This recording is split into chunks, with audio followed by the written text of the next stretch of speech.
as 3 cegueiras providenciais de Deus. Neste segundo vídeo, vamos falar o que Satanás fez, ou fará, ou faria, com as 3 cegueiras que são providenciais, que são propositais, que Deus deixou em nós. Então o que é que Satanás faria? Vamos ver aqui o texto, depois a gente comenta. Diz assim: Satanás fez o quê?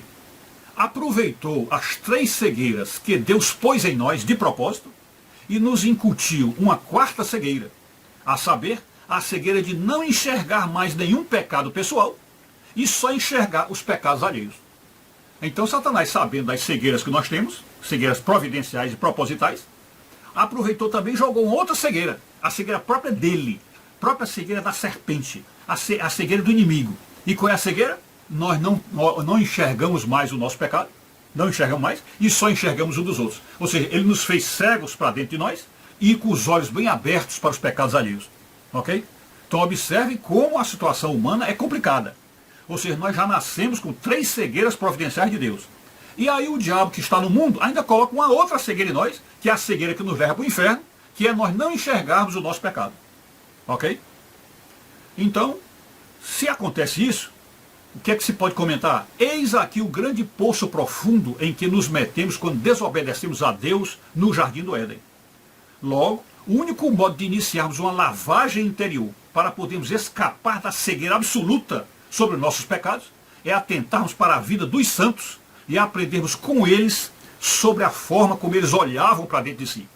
Então é necessário a gente estudar os santos e realmente nos munirmos, nos embagajarmos dessas mensagens, dessas pessoas, vamos dizer assim, privilegiadas da graça, as pessoas bem-aventuradas de Deus, que a gente chama de santos. Então nós vamos aprender com estas pessoas como é que eles enxergavam a si próprios, como é que eles olhavam para dentro de si e o que é que eles descobriam em si.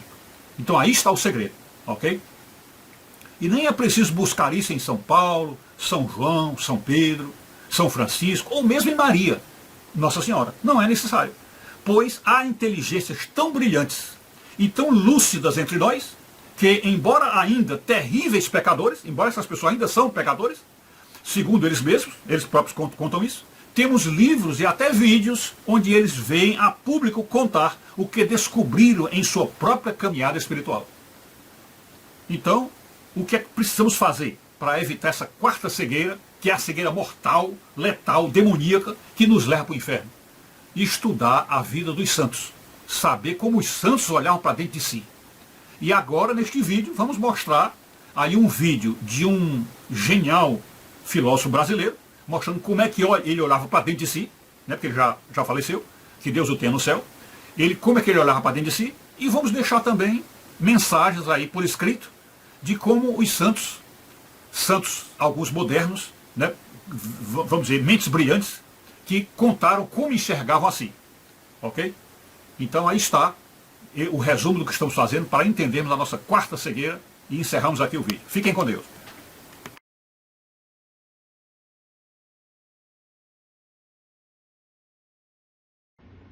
Uma vez na vida eu passei por uma situação onde eu perdia tudo, não sobrava nada. E sobrava somente uma coisa, sobrava Deus, sobrava a esperança do perdão dos meus pecados e da vida eterna. É só isso que eu tinha, é só isso que eu tenho, eu não tenho mais nada. Eu posso morrer agora mesmo, tá entendendo? Eu não estou nem ligando. Eu só quero uma coisa, eu quero que Deus perdoe meus pecados e me leve para perto dele. É só isso que eu quero, porque o resto tudo não existe. O resto tudo vai passar. Tem gente que nasce sabendo, que entende isso por sabedoria infusa. Tem outro que só aprende na base do sofrimento, se for o meu caso. E só quem, vamos dizer, experimenta sofrimento profundo, a perda de tudo, às vezes entende isso. A não ser que você nasça santo, que não é o meu caso.